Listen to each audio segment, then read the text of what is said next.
And what do you find differently, or what is it that appeals to you about singing versus rap? Well, singing, it depends on my mood, you know.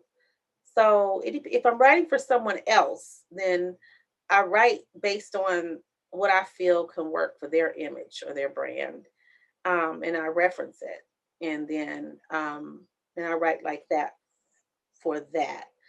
If I write for myself, it depends on what kind of mood and which part of life I've experienced that I want to release.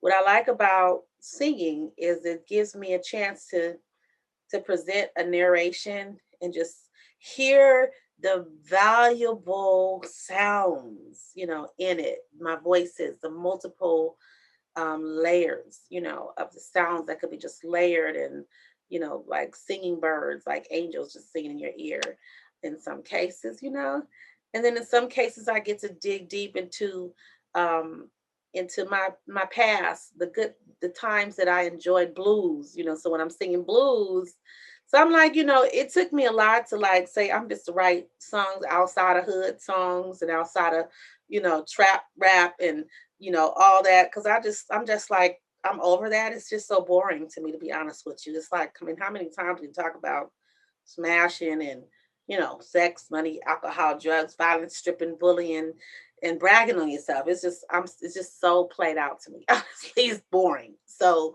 writing, singing songs to me is showing talent. To me, anybody could talk smack. Anybody can rap and talk crazy. That's like anybody, literally. You know what I mean? Um, to me, that's not really real talent, to be honest with you. That is limited talent. And that's the box that sometimes people want to keep you in because that's all they know you for, or that's all they know in general. But for me, I'm like, shoot, I don't have to rap if I don't want to. I got a pretty voice. I could sing, I could write. You know what I mean? I don't have to be stuck in this same brand all the time. And, it's challenging because a lot of people, they're busy trying to climb on top of what they think is easy, and it's easy to climb on top of my hood image because it's already made. You know what I mean? So, there's avenues where, singing, I'm just singing because I want to write the record. And I don't care if I sell 10, records or 10 million records. I'm writing it because I want to. You know what I mean? So I like it because it allows me to be flexible. It allows me to show that, some vulnerable elements of a real woman. Any woman that's always rough and hard and rugged and this and that, I don't know how she could survive like that. You know what I mean? Um, I don't want to live like that all day long, hard and rough and full, crazy and you know. So I, it gives me a chance to sow some energy, different energy in the atmosphere. I'm sorry. Go ahead. no, I was saying, I think though that that's been a hallmark of your career because I think even Sprinkle Me, the biggest song, is singing, but Captain Saberho is singing, and it's that blend that I think has enabled you throughout your career to really be able to explore these other things as time has gone on. And Hmm. then, like, even with Queen of the West or Getting It or some of your more recent, uh, relatively speaking, recent records, Hmm. there's a lot of that, especially thematic variance that shows, I think, your comfort level as an artist. That I think a lot of people, some explore it and they do a great job, but others don't explore it. Like I know people that I'm friends with that are rappers that I've known for 20 years, and they'll play me a song and they'll be like, "Oh, I'll never put that out because that's not my image." And I'm like, "This song's incredible," but Right. they'll never release it, Hmm. and they kind of explain the opposite of what you do, and Yeah. it's Yeah. kind of crazy. Um, Hmm. be- Yeah.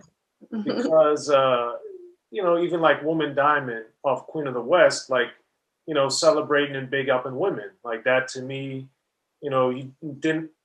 I was a little confused too, though, because you said never had a degree but knew how to close a deal. So I'm trying to figure out what that was.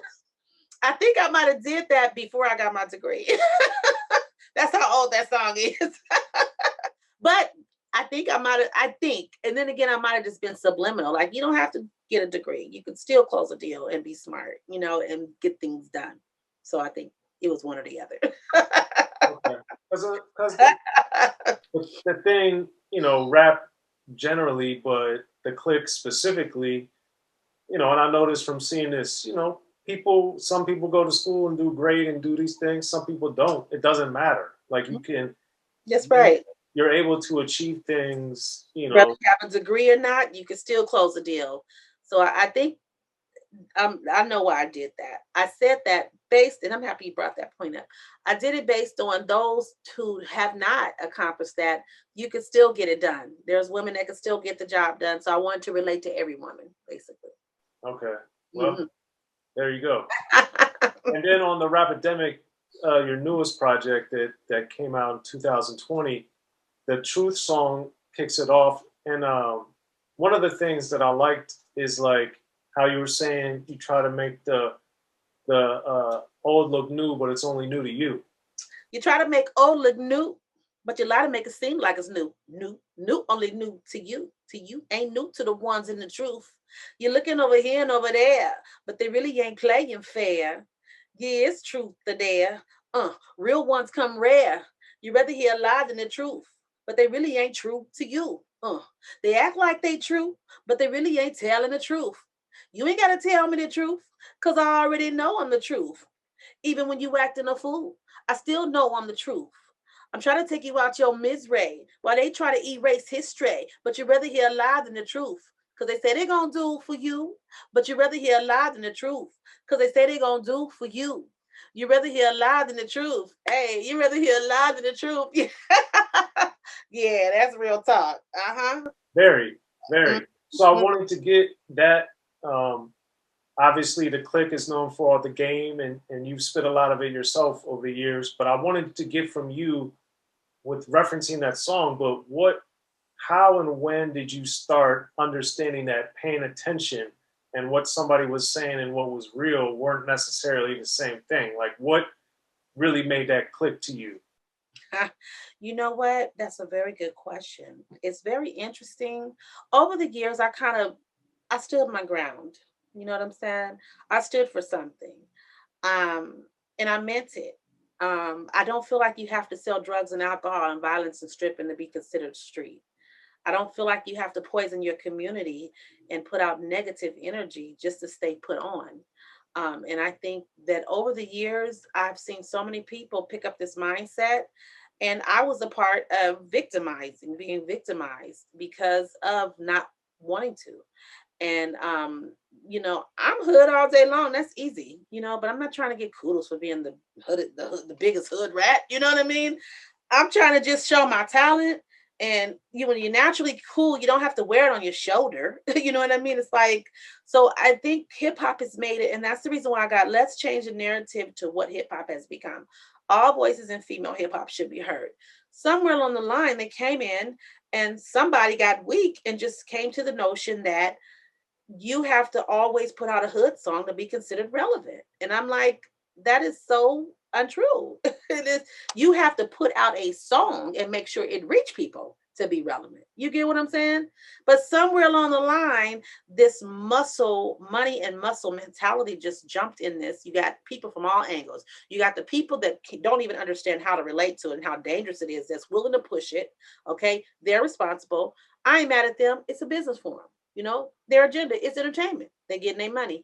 Them, I get it because it's entertainment. But you have the artists and you have people that don't necessarily have to do that. That just in their ego is like, we have to do this. And then they push this out here and make everybody else feel like, oh, you got to be hood. Then you got the followers that don't got their own mind. Oh, we got to make this kind of song. And now you're conditioning everybody to foolishness at the end of the day.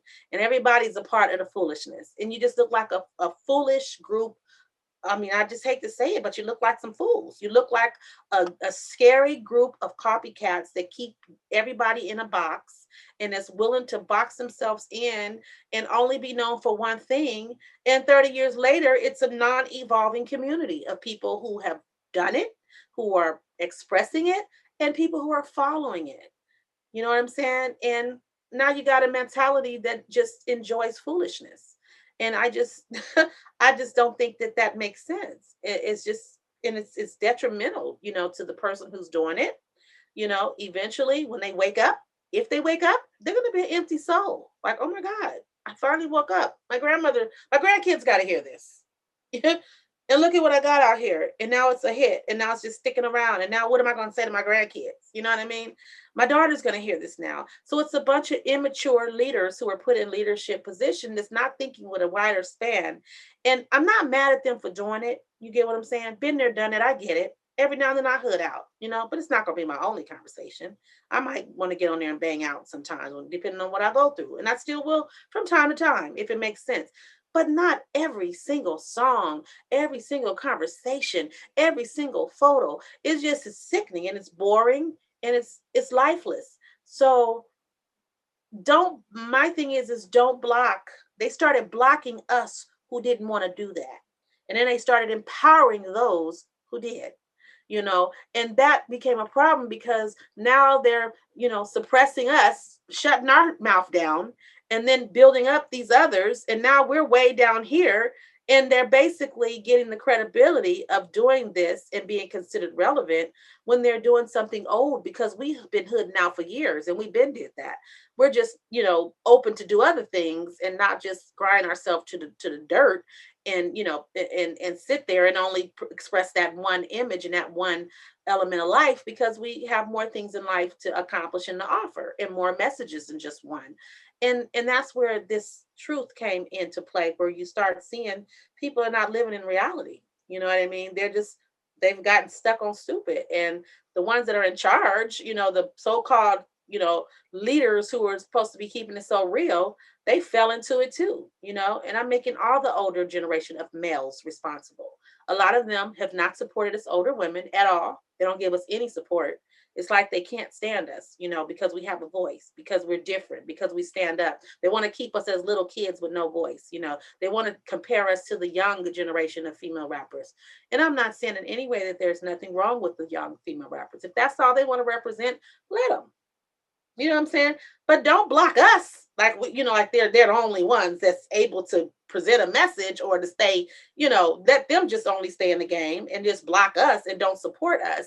And they've made it now at this point become a conditioning. So now you got a world of people that's expecting only watching young messages, and and this is all they're putting in their face. So that's the more they put that in front, the more they push us back and don't want to support us. You know what I mean? And it's just very unfair. It's unethical. It's systematic racism. It's showcasing that they're obviously very immature, because a mature person would say, hey, let's keep a balance here. We all know that balance is needed. Why can't we have other voices, presented as well? Let's support these. That's like saying, okay, I like this analogy. That's like saying, okay, Big Mama, you 60 now, right? You 60. Now the going thing now, because somebody starts saying 60 is retirement, so that's old, right? Okay, so you're 60, sit down somewhere now. We don't need your hot water cornbread. We don't need your greens out the garden. We don't want the vinegar in the greens. Okay, we want the little 30-year-old over here now, the 20-year-old, to come on in and take your place, basically. And this one here is going to have cornbread out the box. We want the quick cornbread out the box, right? We want the greens out the can with the lard in it, the bad stuff for you, right? But it's quick and it's easy, right? And it's easy for them to do it. Now, Big Mama stuff might take an hour, when their stuff might take 20 minutes. Okay, that's great. Why can't we have both? Why do we have to get rid of the good stuff? And why are you shutting Big Mama down? You just gonna tell her she's retired? Okay, you old now because you're 60. So stop cooking. How could you do that to somebody? And we're not gonna send nobody over there to eat your food no more. But we're gonna send them over here.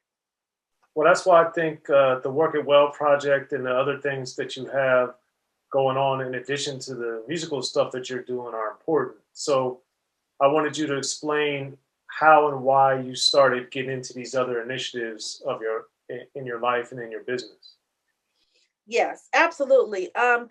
Because of all that has occurred from this behavior and this new conditioning, this new rap world that's so influential, and especially to the urban community, that's so influential to, that also sets a precedence for different industries and the same element in these different industries where, okay, you're too old now to go sit down somewhere. Let the youngins make all the decisions. Let's let the youngins, they're the ones that got the answers. Everybody with this agenda just kick the older people out to space. Ageism is so real.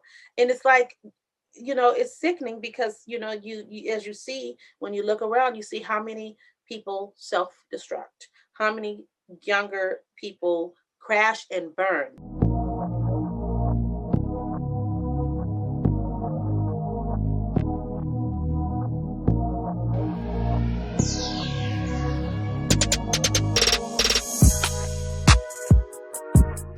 Be sure to check out the history of gangster rap by Soren Baker. He's official. History of Gangster Rap features exclusive interviews with Ice-T, Snoop Dogg, MC Ren, the D.O.C, and dozens of others. The History of Gangster Rap, a definitive look at how Los Angeles changed rap forever. In Los Angeles, the streets definitely set the tone of the hip-hop music. At 19, I got a $50,000 car. My whole angle always was, I'll be street, but I will always tell you the horrors that go along with this life. There will be penalties and casualties for just wearing the wrong color in somebody's neighborhood. And once gangster rap made it from the streets to the TV, the genre exploded. With Fab 5 on your TV back with NWA. Yo MTV, it just catapulted us from being local heroes to national gangbang rappers. The History of Gangster Rap discusses it all from 1980 up till today. It's always gonna be shit happening in the streets.